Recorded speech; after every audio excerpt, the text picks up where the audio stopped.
Je me souviens encore des mots du colonel et cette nuit-là. Ils résonnent dans mon esprit comme une prière à laquelle je croyais autrefois. Le mariage repose sur une chose par-dessus tout, la loyauté. Vous vous soutenez mutuellement, quoi qu'il arrive. Vous vous protégez l'un l'autre. Vous honorez vos vœux. Sans loyauté, vous n'avez rien. Emma et moi avons trinqué sous les guirlandes lumineuses, ses yeux pétillants de ce que je croyais être de l'amour. Ces mots semblaient sacrés, contraignants, vrais. Son père l'avait bien élevé, pensais-je. Un vétéran militaire décoré avec 30 ans de service. Le genre d'homme qui parlait de principe et attendait la même chose des autres. Le genre d'homme qui croyait en l'honneur par-dessus tout.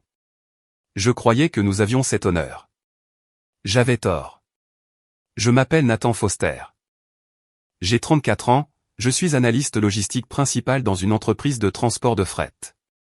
Un revenu stable, une carrière fiable, le genre d'homme qui planifie méticuleusement et valorise la loyauté avant tout. Je suis calme, méthodique, réfléchi, le genre de mari qui se souvient des anniversaires et tient ses promesses. Emma a 31 ans. Elle avait 31 ans quand notre mariage signifiait quelque chose. Elle n'a pas travaillé depuis notre 2e année de mariage. Je veux me concentrer sur nous, a-t-elle dit, ses yeux verts dont j'étais tombé amoureux me regardant avec une telle sincérité. Construire notre foyer. J'ai accepté sans hésitation. C'est parfait. Nous pouvons y arriver. Je gagnais assez pour nous entretenir tous les deux, et nous vivions confortablement dans une modeste maison à 2 étages que j'avais achetée avant notre mariage, mon investissement pour notre avenir. Nous nous sommes rencontrés lors d'un barbecue chez un ami commun et nous nous sommes rapprochés grâce à notre amour partagé pour la randonnée et les vieux westerns. Elle riait aux répliques les plus ringardes de John Wayne, se blottissait contre moi pendant les marathons de films du dimanche après-midi. Nous sommes sortis ensemble pendant 2 ans et nous nous sommes mariés lors d'une magnifique cérémonie en plein air, entourés de notre famille et de nos amis qui croyaient en nous. Pas d'enfant pour l'instant. Emma disait qu'elle n'était pas prête. Elle voulait d'abord se concentrer sur la construction de nos fondations. J'ai respecté cela. Je pensais que nous avions tout le temps du monde. Pendant 4 ans, j'ai cru que nous avions cette loyauté dont parlait le colonel. La vie était belle.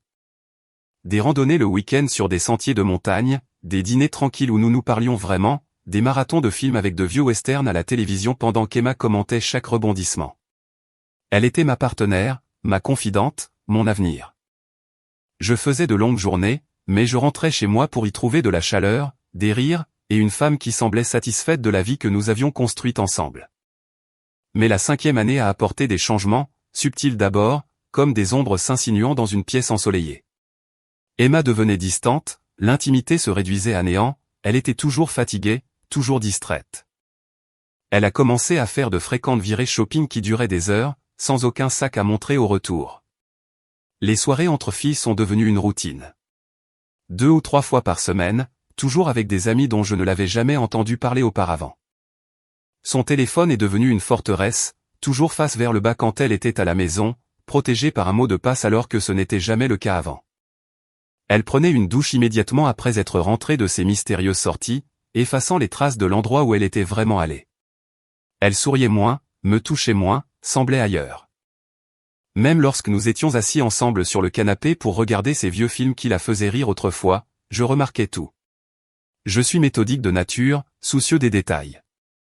C'est ce qui me rend bon dans mon travail. J'ai catalogué les incohérences comme des points de données dans une feuille de calcul. Des reçus qui ne correspondaient pas à ces histoires. Un parfum dont l'odeur était différente à son retour. Des rires que j'entendais au téléphone avant qu'elle ne raccroche précipitamment lorsque j'entrais dans la pièce. La femme qui m'accueillait à la porte avec un baiser levait à peine les yeux de son téléphone quand je rentrais. Les conversations sont devenues superficielles et fonctionnelles, des listes de courses et des factures au lieu de rêves et de blagues de couple. La vie que nous avions construite ressemblait à un décor de théâtre. Magnifique de loin, mais creuse quand on s'approchait assez pour voir derrière la façade. Je ne l'ai pas confrontée. Pas encore. Ce n'est pas comme ça que je fonctionne. J'ai observé. J'ai attendu. J'ai prêté attention. J'ai traité mes soupçons comme une étude de cas, rassemblant des preuves, cherchant des modèles, construisant une image complète avant de faire le moindre mouvement. Une nuit, alors qu'Emma dormait à côté de moi dans notre lit devenu aussi froid qu'une morgue, je restais éveillé à fixer le plafond. L'horloge numérique projetait des chiffres rouges dans l'obscurité. 2h47 du matin. J'ai pensé au discours du colonel et le soir de notre mariage. À propos de la loyauté, à propos des vœux, à propos de ce qui arrive quand quelqu'un les brise. Mes soupçons s'étaient transformés en certitude. Le genre de certitude qui pèse dans votre poitrine comme une pierre, froide, lourde et indéniable. J'avais juste besoin de preuves. J'avais besoin de le voir de mes propres yeux avant de décider quoi faire. Mais même alors, couché dans le noir à côté d'une femme qui était devenue une étrangère, je savais déjà une chose. La trahison exigeait des conséquences, et ces conséquences seraient aussi délibérées et méthodiques que tout ce que je faisais d'autre dans la vie. Pendant 4 ans, j'ai cru que nous avions la loyauté. J'avais tort, et le temps que je découvre la vérité, il était déjà trop tard pour elle. Le téléphone a sonné à 15h47 un mardi. Je me souviens de l'heure exacte parce que je venais de terminer la révision des plannings d'expédition pour l'itinéraire de Portland, et je regardais toujours l'horloge en terminant mes tâches, une habitude qui allait devenir plus importante que je n'aurais pu l'imaginer. Numéro inconnu. J'ai failli laisser le répondeur prendre l'appel, mais quelque chose m'a poussé à répondre. « Est-ce bien Nathan Foster ?» a demandé la voix. C'était formel, bref, professionnel de cette manière qui vous met immédiatement les nerfs à vif. « Oui. »« Qui est-ce » ai-je répondu. « Ce sont les services d'urgence du 911, monsieur. Votre femme, Emma Foster, a été blessée par balle. Elle a été transportée à l'hôpital général Merci. Son état est critique. Vous devez venir immédiatement. » Ces mots m'ont frappé comme des coups physiques. La feuille de calcul sur l'écran de mon ordinateur s'est brouillée. Ma chaise a semblé basculer sur le côté. Blessé par balle? Comment? Qui? Que s'est-il passé? Ai-je balbutié. Nous vous expliquerons à votre arrivée, monsieur. S'il vous plaît, venez à l'hôpital, a répondu l'opérateur. La ligne a été coupée. J'ai fixé mon téléphone. L'écran affichait encore la durée de l'appel. 47 secondes. 47 secondes pour apprendre que votre femme s'est fait tirer dessus. 47 secondes pour que votre monde entier bascule sur son axe. J'ai attrapé mes clés avec des mains que j'ai forcées à rester stables. J'ai dit à mon responsable qu'il y avait une urgence familiale et j'ai marché. Je n'ai pas couru jusqu'à ma voiture. Courir aurait attiré l'attention, des questions, des collègues inquiets voulant m'aider. J'avais besoin d'être seul avec mes pensées pendant les 20 minutes de trajet jusqu'à l'hôpital. Mon esprit s'est emballé pendant ce trajet, mais pas de panique. De calcul. Blessé par balle.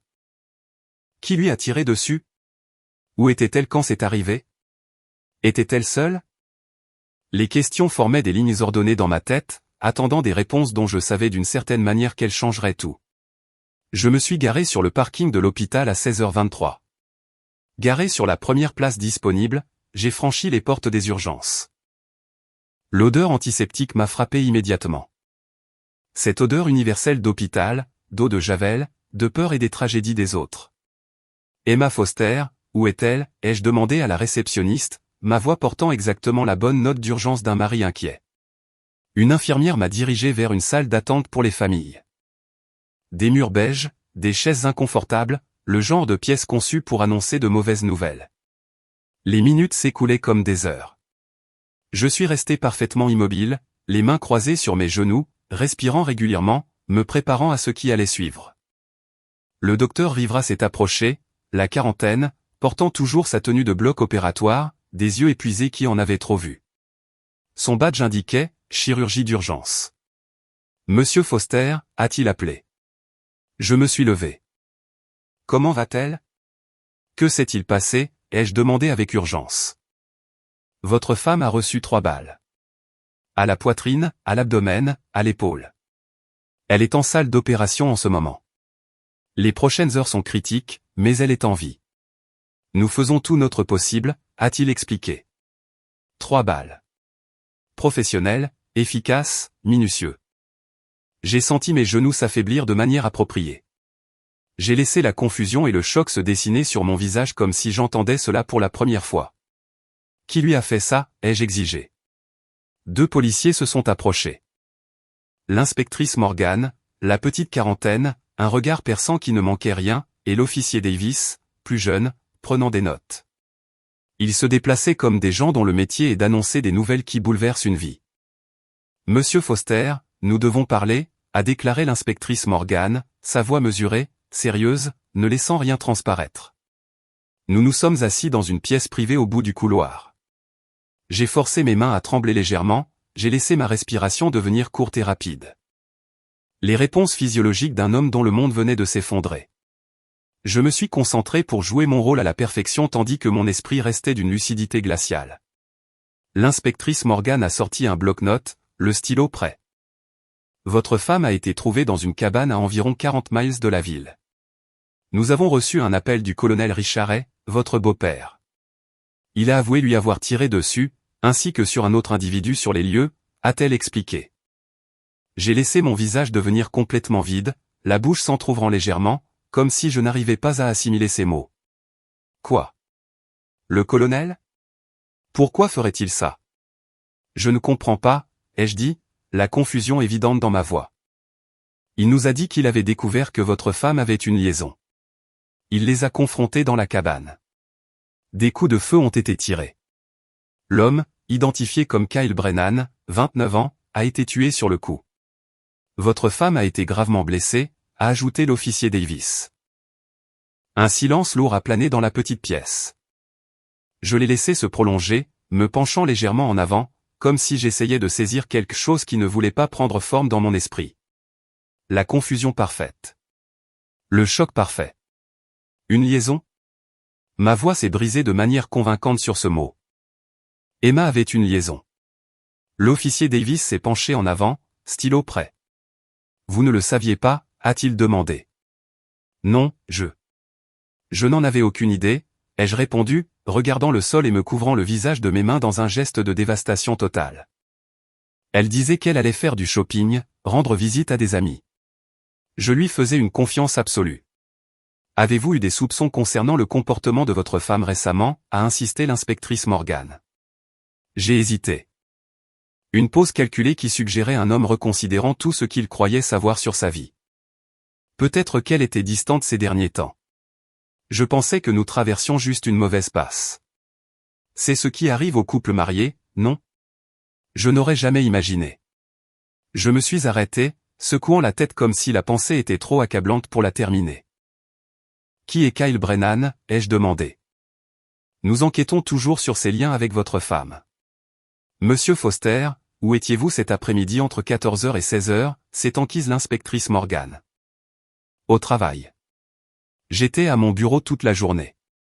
Vous pouvez vérifier auprès de mon responsable, de mes collègues, de notre système de pointage électronique. J'ai déjeuné à mon bureau vers 12h30. Je m'en souviens parce que je travaillais sur les plannings d'expédition de Portland. Ai-je répondu. L'inspectrice Morgan a pris des notes minutieuses. Nous vérifierons cela. Êtes-vous déjà allé dans cette cabane auparavant, a-t-elle demandé. Je ne savais même pas qu'elle existait, ai-je répondu honnêtement. Avez-vous une raison de vouloir faire du mal à votre femme ou à Kyle Brennan, a-t-elle poursuivi. J'ai regardé l'inspectrice Morgan droit dans les yeux, mon expression étant un mélange de douleur et d'honnêteté amère. Je ne savais même pas que Kyle Brennan existait jusqu'à il y a 5 minutes. Quant à Emma. J'ai fait une pause, laissant une véritable amertume s'infiltrer dans ma voix. Si ce que vous dites est vrai, si elle me trompait, alors honnêtement, je ne sais même pas si je me soucie qu'elle vive ou qu'elle meure. Mais je ne lui ai pas tiré dessus. J'étais au travail. J'étais toujours au travail. Les inspecteurs ont échangé un regard. La déclaration était froide, mais crédible. L'honnêteté brute d'un mari trahi. Le genre de vérité brutale que les gens disent quand leur monde s'effondre. L'inspectrice Morgan a refermé son bloc-notes. Très bien, monsieur Foster. Nous allons vérifier votre alibi et nous vous recontacterons. Vous êtes libre de partir, a-t-elle annoncé. Je me suis levé lentement, les épaules affaissées, les mains dans les poches. L'image parfaite d'un mari dévasté traversant un cauchemar. Puis-je la voir, ai-je demandé doucement. Elle est toujours en salle d'opération. Cela prendra plusieurs heures, a répondu le docteur Rivera. J'ai hoché la tête, traînant les pieds vers la porte avec la démarche d'un homme portant un poids trop lourd à supporter. Je reviendrai plus tard. J'ai besoin d'eux. J'ai besoin d'assimiler tout ça, ai-je dit. Je suis sorti de cet hôpital, traversant le hall rempli des crises des autres, passant devant le bureau d'information et la boutique de cadeaux vendant des fleurs pour des relations plus saines, jusqu'au parking où le soleil de fin d'après-midi semblait obscène dans sa normalité. J'ai atteint ma voiture, je me suis assis au volant, j'ai fixé le vide pendant exactement 60 secondes, assez longtemps pour que d'éventuelles caméras de sécurité capturent un homme en état de choc. Puis mon expression a changé. La dévastation s'est dissipée. Quelque chose de plus froid l'a remplacé. De la satisfaction mêlée de calcul. Ils pensent que je suis dupe. Parfait. Laissez-les faire. Les inspecteurs pensaient regarder un homme qui venait tout juste de découvrir la trahison de sa femme. Ils avaient tort. Je le savais depuis des semaines. Et ce que j'ai fait de cette information, c'est ce qui a vraiment ruiné sa vie. Le trajet de retour depuis ce parking d'hôpital m'a transporté dans mes souvenirs aussi clairement que si je regardais un film de ma propre vie. 3 semaines plus tôt, quand le soupçon s'est transformé en certitude, et que la certitude s'est transformée en quelque chose de bien plus dangereux. 3 semaines auparavant, le traceur GPS est arrivé un jeudi matin. Assez petit pour tenir dans ma paume, magnétique, indétectable, à moins de savoir exactement où chercher. Je l'avais commandé sur le site d'une société de sécurité pendant ma pause déjeuner. Payé avec une carte de crédit prépayée achetée en espèces à 3 villes de là. Aucune trace numérique, aucune empreinte électronique, juste un simple appareil qui m'indiquerait où ma femme allait vraiment lors de ses mystérieuses virées shopping. Depuis des mois, les choses n'allaient pas. Pas seulement différentes, elles n'allaient pas. Emma était distante d'une manière qui allait au-delà de la fatigue ou du stress. Elle avait pris de nouvelles habitudes. Se doucher immédiatement après être rentrée. Le téléphone toujours face vers le bas. Un nouveau parfum que je ne l'avais jamais vu acheter. Ces soirées entre filles étaient devenues une routine. 2 ou 3 fois par semaine. Toujours avec des amis qu'elle nommait, mais ne décrivait jamais, qu'elle ne ramenait jamais à la maison. Avec qui elle ne semblait avoir aucun véritable passé. Je suis méthodique de nature. Je remarque les schémas. Je collecte des données. Et les données me racontaient une histoire à laquelle je ne voulais pas croire mais que je ne pouvais ignorer. L'installation du traceur m'a pris 15 secondes. Emma prenait sa douche à l'étage, une autre nouvelle habitude, après son déjeuner du mercredi avec Sarah. Je me suis approché de sa voiture dans notre allée, je me suis agenouillé près du pare-choc arrière et j'ai fixé le dispositif magnétique à un endroit où il ne serait jamais trouvé. Mes mains ne tremblaient pas. Mon rythme cardiaque est resté normal. C'était juste un autre problème à résoudre, un autre système à analyser. Pendant une semaine, j'ai surveillé ses déplacements sur l'application de suivi pendant mes heures de travail. Épicerie, salle de sport, café. Tout correspondait. L'empreinte numérique d'Emma correspondait parfaitement aux activités qu'elle m'avait annoncées. Je me suis presque senti soulagé. Peut-être étais-je paranoïaque. Peut-être que cette distance n'était due qu'au stress causé par les problèmes de santé de sa mère. Peut-être que le mariage avait des hauts et des bas naturels que je ne comprenais pas. Puis, un jeudi après-midi, sa voiture a parcouru 47 miles en dehors des limites de la ville, au fin fond de bois isolés. Loin de tout ce qu'Emma avait jamais mentionné avoir visité. Les coordonnées GPS montraient sa voiture stationnée dans ce qui semblait être une zone sauvage, à des kilomètres de la ville la plus proche ou de toute entreprise légitime. J'ai regardé ma montre. 11h43, ma pause déjeuner était dans 17 minutes. J'ai informé mon responsable que je sortais déjeuner. Je suis monté dans ma voiture et j'ai suivi ses coordonnées. Le trajet m'a semblé surréaliste. L'autoroute cédant la place à des routes de campagne. Les routes de campagne se rétrécissant en chemin de terre. La civilisation disparaissant dans mon rétroviseur. Mon esprit est resté vide. Pas de colère pour l'instant, pas de conclusion, juste une concentration froide et méthodique sur la collecte d'informations. Je me suis garé à un demi-mile de la position GPS et j'ai marché à travers les arbres. L'air de novembre transperçait ma veste comme une lame. Les feuilles crissaient sous mes bottes à chaque pas.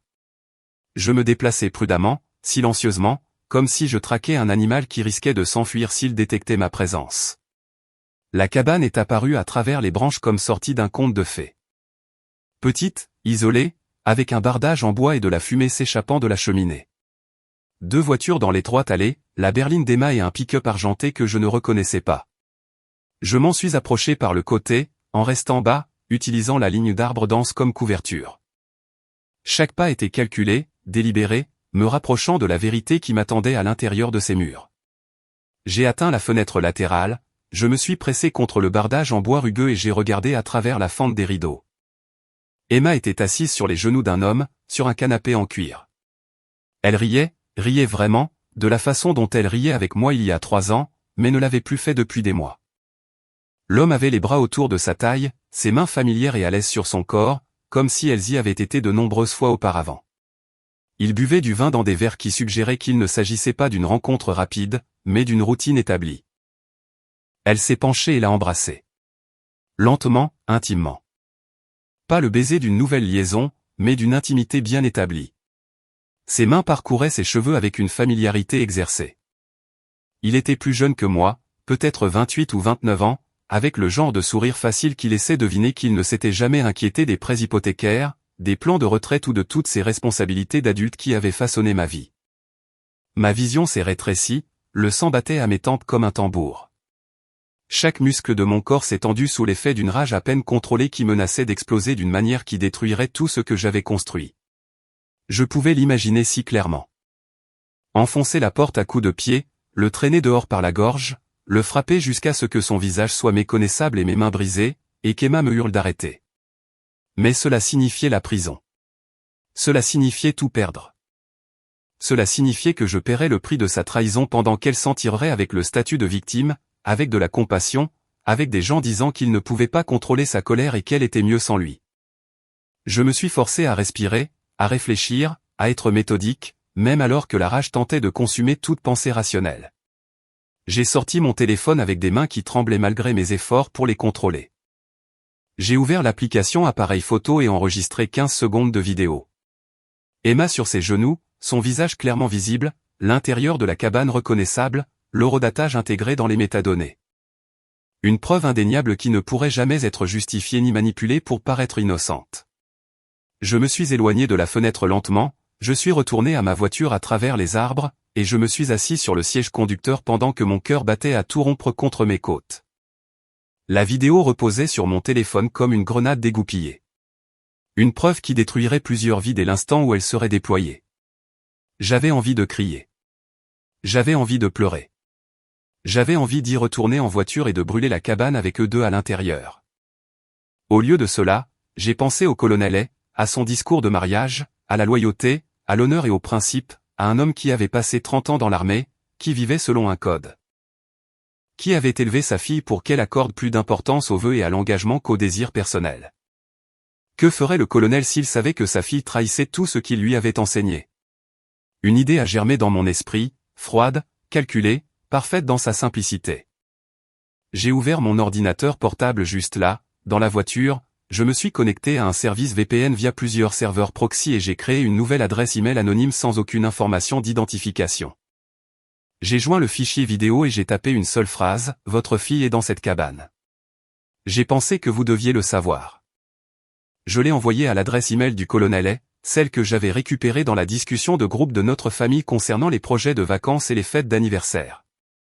Ensuite, j'ai supprimé le message envoyé, effacé l'historique de navigation, nettoyé les métadonnées de mon téléphone, retiré le traceur GPS de la voiture d'Emma pendant mon trajet de retour au travail, et j'ai pointé à 13h14.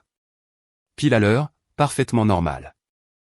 J'ai échangé des banalités avec mes collègues, j'ai terminé mes rapports de l'après-midi, j'ai assisté à une réunion à 15h sur les retards d'expédition, et j'ai pointé la sortie à 17h03 comme si de rien n'était. Comme si je ne venais pas de déclencher une chaîne d'événements irréversibles. Ce soir-là, Emma est rentrée à 20h47 avec une légère odeur d'une eau de Cologne qui n'était pas la mienne et d'un savon de douche qui n'était pas le nôtre. « Comment s'est passée ta journée ?» a-t-elle demandé en m'embrassant sur la joue avec des lèvres qui s'étaient posées sur un autre homme quelques heures plus tôt. Comme d'habitude, ai-je répondu en souriant naturellement, avec aisance. Et la tienne? Bien. J'ai juste fait quelques courses avec Sarah. Je suis épuisé, a-t-elle répondu. Le mensonge glissant de sa langue avec une facilité habituelle. Je l'ai regardé monter se doucher, effaçant les indices, détruisant les preuves, poursuivant le mensonge qui était devenu son mode de fonctionnement par défaut. Chaque pas qu'elle faisait résonnait comme un clou de plus dans son propre cercueil.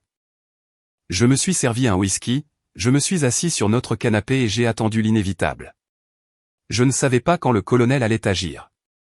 Peut-être cette nuit-là. Peut-être le lendemain. Peut-être essaierait-il d'abord de parler à Emma, de lui donner une chance de s'expliquer. Peut-être me confronterait-il, exigeant de savoir si j'étais au courant de ce que faisait sa fille. Mais je savais une chose avec une certitude absolue. S'il passait à l'acte, je serais exactement là où je devais être, au travail, innocent, non impliqué, avec un alibi que personne ne pourrait détruire. Retour au présent. Au cours de la semaine suivante, j'ai été interrogé à 3 autres reprises.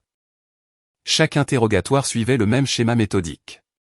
L'inspectrice Morgan et l'officier Davis cherchant des incohérences, testant mon histoire, observant mon langage corporel à la recherche de signes révélateurs d'une tromperie. J'ai fourni des réponses calmes et détaillées qui ne se contredisaient jamais, ne vacillaient jamais, ne s'écartaient jamais de la simple vérité. J'étais au travail lorsque ma femme s'est fait tirer dessus. Je ne savais rien de sa liaison, et j'étais aussi choqué que n'importe qui par les actes du colonel. L'inspectrice Morgan n'était pas facile à satisfaire. Elle était minutieuse, tenace, le genre d'enquêtrice qui résout les affaires grâce à la patience et à l'attention portée aux détails. Elle a vérifié chaque élément de ma vie. Mon responsable de travail a confirmé l'emploi du temps.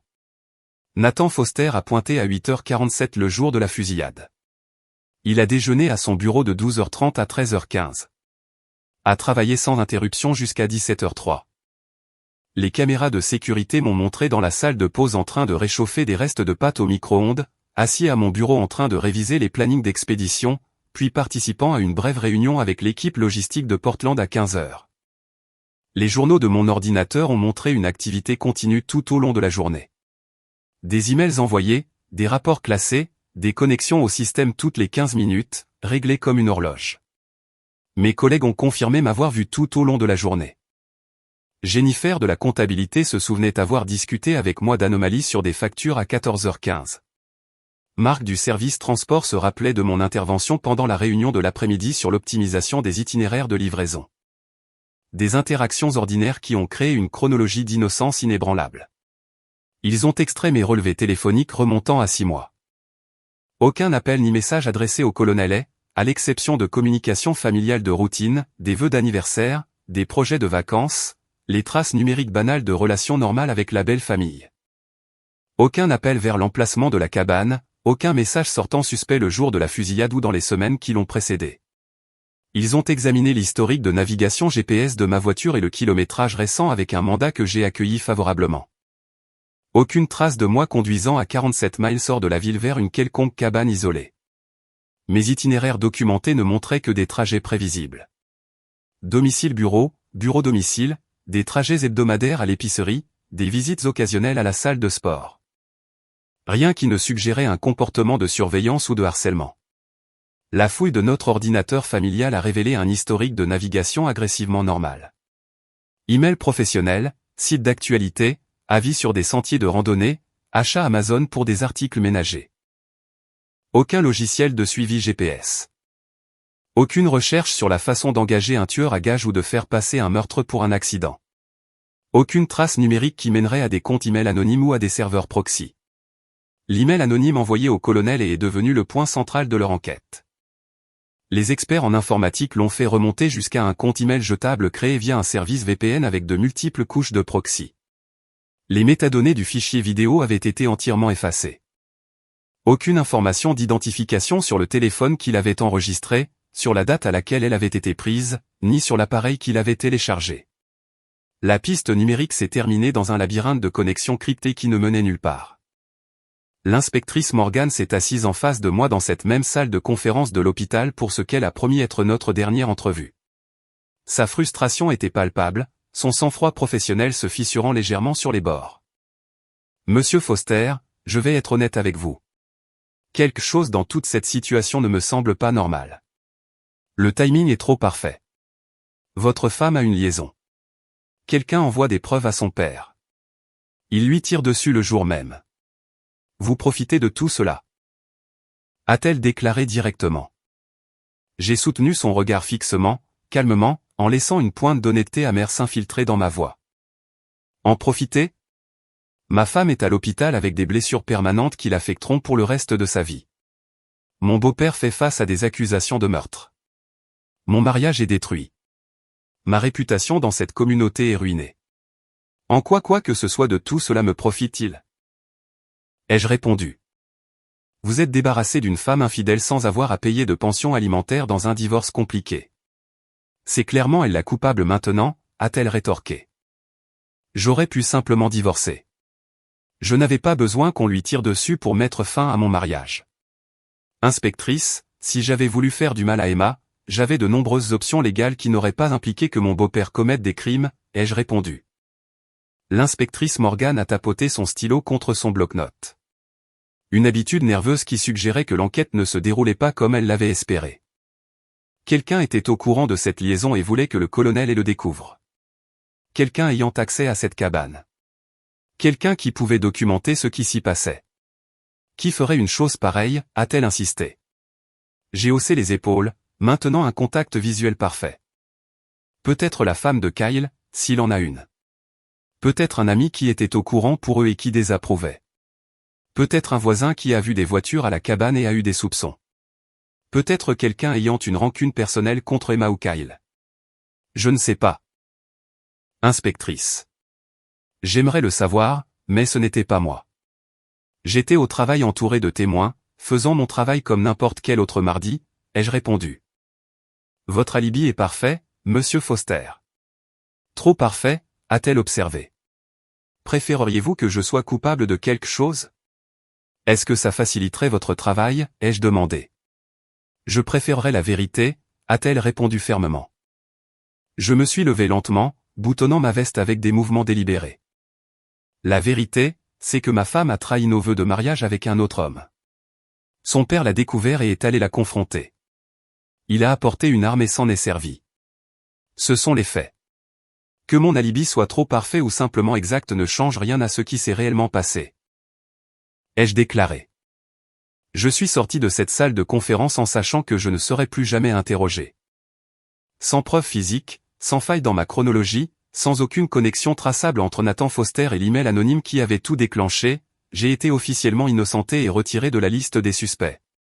Emma a survécu, de justesse. 2 mois à l'hôpital ont ressemblé à une vie entière de conséquences se déroulant au ralenti. 5 opérations chirurgicales pour réparer les dommages à sa poitrine, à son abdomen et à son épaule. Des lésions nerveuses permanentes au bras gauche qui ne guériraient jamais complètement. Des cicatrices qui ne s'effaceraient jamais, rappel visible de ses choix et de leurs conséquences, une boiterie que des mois de physiothérapie n'ont pas pu corriger entièrement. Quand on lui a finalement annoncé que Kyle Brennan était mort sur les lieux, de 3 balles dans la poitrine, mort avant l'arrivée des ambulanciers, elle s'est effondrée dans des sanglots qui ont duré des heures. L'homme qu'elle croyait aimer, l'homme pour qui elle avait tout risqué, était parti pour toujours à cause de ce qu'ils avaient fait ensemble. On lui a dit que son père avait avoué immédiatement, qu'il avait pleinement coopéré avec la police, qu'il ne montrait aucun remords d'avoir tué Kyle, mais de profonds regrets d'avoir tiré sur sa propre fille. On lui a dit que Nathan savait tout maintenant, sur la liaison, sur la cabane, sur les 8 mois de mensonges qu'elle lui avait racontés tout en le regardant dans les yeux chaque jour.